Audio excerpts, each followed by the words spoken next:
Vélo. Europe 1 Soir. 19h, 21h, Pierre de Villeneuve. Et je salue mes camarades du soir. Bonsoir Joseph Massescaron. Bonsoir Pierre. Essayiste, écrivain. Bonsoir Victor Hérault. Bonsoir Pierre. Journaliste politique à Valeurs Actuelles. Et nous avons l'immense plaisir d'être en ligne avec Raymond Soubi. Bonsoir Monsieur Soubi. Bonsoir. Mais merci d'être avec nous, président d'Alixio, ancien conseiller social de Nicolas Sarkozy. Ce fameux dossier des retraites qui tourne, et j'allais dire qui se mord la queue, parce que à la fin on comprend plus rien de savoir ce qu'il y a de mieux pour la France, avec ceux qui disent qu'il faut travailler 65 voire 67 ans comme certains pays européens, d'autres qui disent mais non, pas du tout, il faut pour les métiers les plus pénibles partir plus tôt. Qu'est-ce que ce jeu politique, d'abord avant d'entamer le fond, vous qui connaissez bien également les couloirs à la fois de l'Élysée, de Matignon, du Parlement, qu'est-ce qui se trame là? Qu'est-ce qu'il y a dans la tête de François Bayrou de savoir si une suspension, alors ça c'est encore un truc qu'on nous a inventé, une suspension de la réforme des retraites pour pouvoir gouverner. Est-ce qu'on a déjà vu ça, Raymond Soubi? Et écoutez, on n'a jamais vu ça. Il faut dire qu'on n'a jamais vu la situation politique dans laquelle on se trouve. Au fond, François Bayrou, il ne veut pas de motion de censure. Ah, on a perdu Raymond Soubi un court instant, mais on va essayer de le retrouver. Raymond Soubi qui nous disait à l'instant, il voudrait surtout éviter la motion de censure. Oui. Voilà, on vous a retrouvé. Donc François Bayrou qui veut éviter une motion de censure. Il y a d'abord un problème politique, c'est que François Bayrou n'a pas de majorité et donc il est sujet à n'importe quelle motion de censure. Il risque d'être renversé à n'importe quelle motion de censure. Soit maintenant, il ne le sera pas maintenant, soit un tout petit peu plus tard, dans un petit nombre de semaines, lorsque viendra au Parlement le projet de loi de financement de la sécurité sociale et des finances en général. Donc, comme les socialistes, qui sont la seule opportunité d'avoir une majorité, disent « nous, pourquoi pas, mais on veut du dur, du sérieux », et des concessions, on en est arrivé à la situation à laquelle on est. Alors d'un côté, les socialistes veulent des concessions, et de l'autre côté, le gouvernement, qui au fond est prêt, il a accepté implicitement à certaines concessions, ne veut pas, avoir l'air de revenir sur la réforme des retraites, parce que c'est quand même, nous serions le seul pays d'Europe à faire ça. Bon, et au moment où il y a des déficits considérables, je rappelle qu'il y a un déficit quand même de 14 milliards d'euros en dépit de la réforme des retraites en 2030 et qui va cesser d'augmenter au cours des prochaines années. Donc il y a un problème grave et si on ne le règle pas, si on dit qu'il y a un sursis ou appelez ça comme vous voudrez, il est certain que nous ne le réglerons pas, comme dirait M. Lapalisse, mais aussi que nous serons très mal considérés partout en Europe. C'est reculer pour mieux sauter. C'est reculer pour mieux sauter. Mais c'est François Bayrou qui a commencé ce jeu du poker menteur, puisque c'est lui qui a, lors d'une allocution télévisée, dit « Moi, je ne suis pas contre rouvrir le dossier des retraites. On peut imaginer, si quelqu'un a une meilleure idée, je donne 9 mois, et puis si ça ne marche pas, on reprend comme c'était. » Est-ce que c'était une bonne solution d'ouvrir le dossier? Écoutez, rouvrir le dossier, je ne suis pas certain que ce soit pour le dossier la meilleure solution. C'est un dossier très difficile, tous les gouvernements s'y sont heurtés depuis beaucoup d'années, et il est certain que ça a été très difficile d'arriver à la mesure qui est aujourd'hui contestée. Si on revient dessus ou si on la suspend, il est certain que les ardeurs hostiles à la réforme reprendront. Or, le problème, il est là. Nous avons un problème financier considérable, qui demeure considérable. Je rappelle que le déficit avant la réforme, il était de 30 milliards. Bon, aujourd'hui avec la réforme, il est encore de 14 milliards parce que pendant la discussion parlementaire qui a eu lieu sur la réforme, Madame Borne, qui est Premier ministre, a fait beaucoup de concessions pour avoir justement la majorité. Donc, on est dans une situation qui est insupportable parce que nous avons un déficit, il est évident. Non seulement nous l'avons, mais il va croître dans l'avenir. Il va croître pourquoi? Parce que qui finance les régimes de retraite? Les actifs. Or, on est dans un pays dans lequel, et dans un système dans lequel le nombre d'actifs augmente beaucoup moins que le nombre d'inactifs. Pourquoi? Parce que notre natalité est en chute libre. Ah oui. Et donc, le phénomène va s'accentuer. On va avoir de plus en plus de déficit au cours des 20 prochaines années. Et on n'y peut rien. Est-ce qu'on ne risque pas de changer de système ? On a vu à un moment donné l'examen d'une possibilité d'une retraite par points, voire d'une retraite par capitalisation. Ben écoutez, on peut en effet changer de système. Encore faut-il, un, le vouloir, et deux, surtout le pouvoir. Ouais. Or, sur le pouvoir, je rappelle, vous parliez de la réforme par points. Ouais. La réforme par points a été annoncée au début de son quinquennat par Emmanuel Macron. Elle a fait l'objet de mois de travaux. C'est pas un truc improvisé. Il y a eu des mois de travaux. La réforme a été engagée. Et elle a dû être arrêtée. Elle a dû être arrêtée pourquoi ?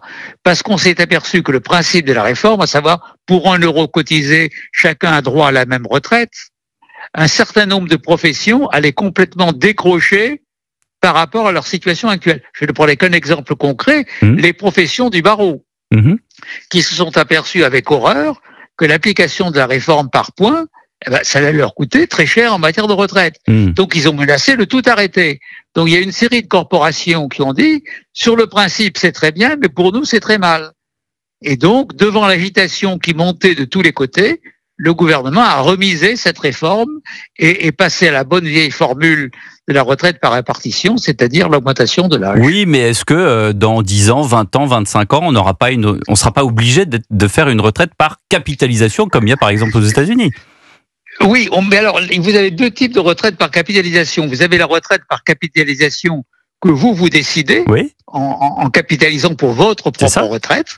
Ça existe déjà en France. Oui, il y a des retraites complémentaires, oui, des et puis systèmes. vous avez un système dans lequel vous avez une capitalisation globale. C'est-à-dire qu'on met de côté, par voie fiscale, par toutes les voies que vous voudrez, des montants qui viendront abonder les régimes de retraite.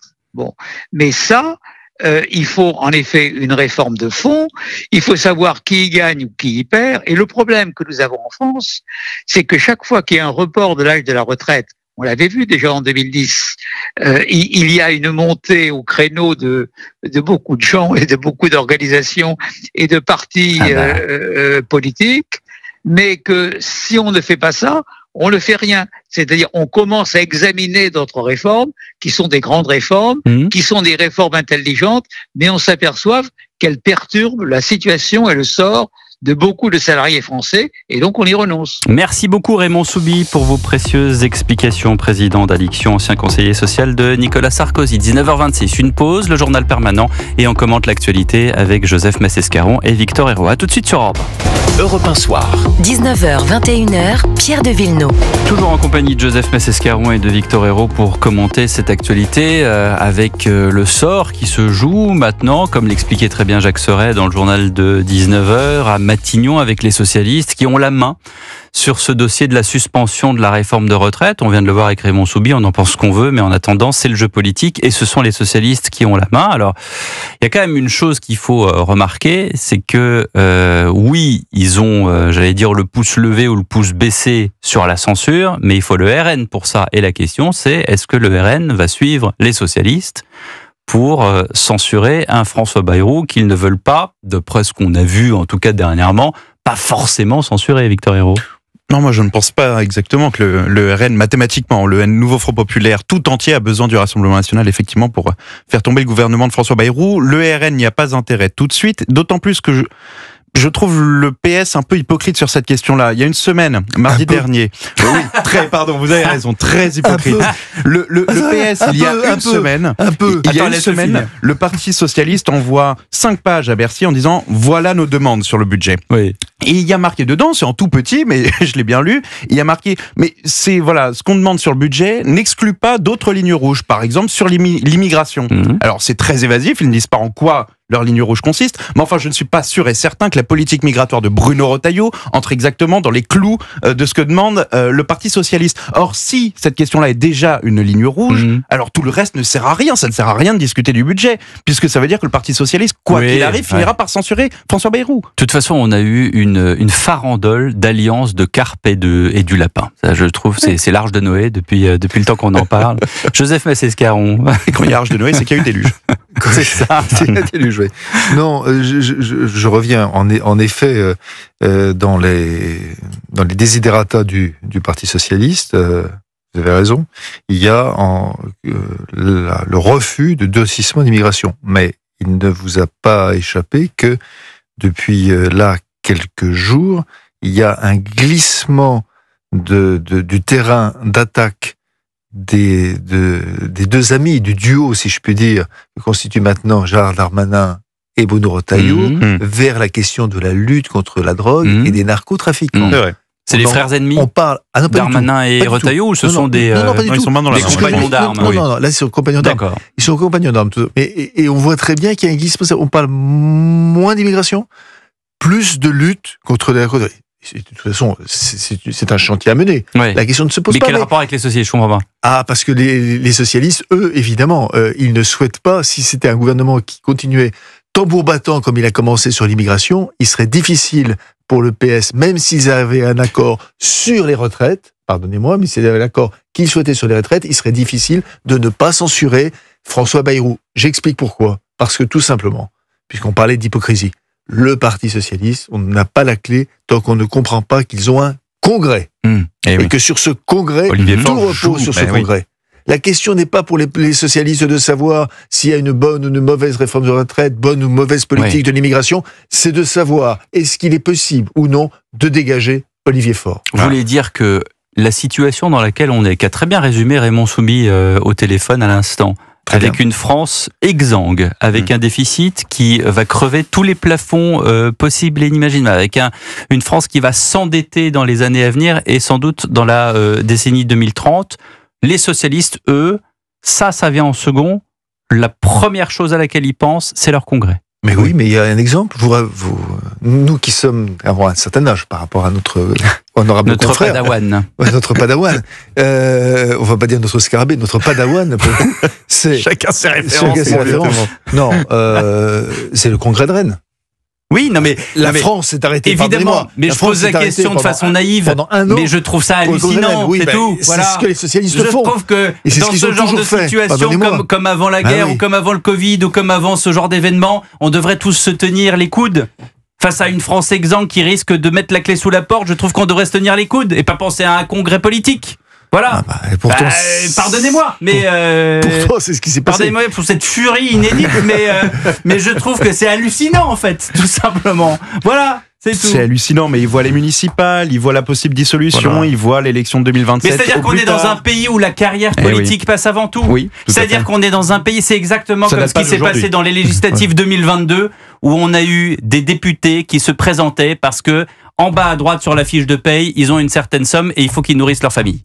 Ils ont plus de conviction politique, ils savent plus qui ils défendent, ils savent pas s'ils veulent l'immigration, pas l'immigration, telle politique budgétaire, pas telle politique budgétaire, ils veulent être payés, ils veulent être députés parce qu'ils ont un salaire. Soyons honnêtes, c'est toujours compliqué avec le Parti socialiste parce que toujours derrière, en effet, derrière des questions de lutte de pouvoir, il y a également toujours un élément qui est un élément idéologique et de stratégie politique. Puisque, évidemment, entre avoir Olivier Faure ou ne pas avoir Olivier Faure, ce n'est pas la même chose. C'est évidemment quelle place et quel lien avec LFI. C'est une stratégie politique. Vous vous rendez compte de ce qu'on est en train de raconter, quand même. Mais justement, est-ce que les Français, j'allais aller plus loin.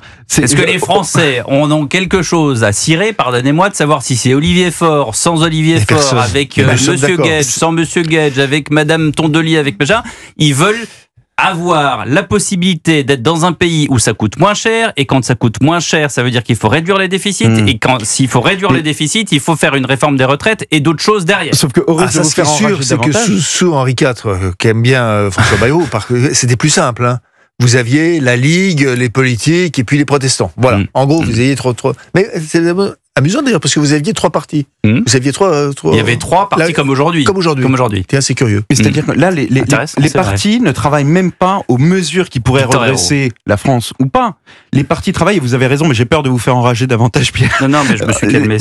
Parce que je porte un pull rouge, alors évidemment. Les partis ne pensent qu'à leur image désormais. Donc la question d'Olivier Faure, c'est est-ce que oui ou non il s'associe à Jean-Luc Mélenchon. La question de la gauche en général et du RN est de savoir si oui ou non ils vont être affiliés à François Bayrou en votant ou non la censure et donc a fortiori à Emmanuel Macron. La question est de savoir si mais c'est mon voisin qui a voté la censure, donc c'est lui qui a tout fichu par terre, mais non c'est l'autre. Donc on n'est même pas là dans du concret, on est dans de l'image et rien que de l'image. Alors, sur l'image, moi j'attends cette image où si d'aventure en effet, François Bayrou disait on va suspendre.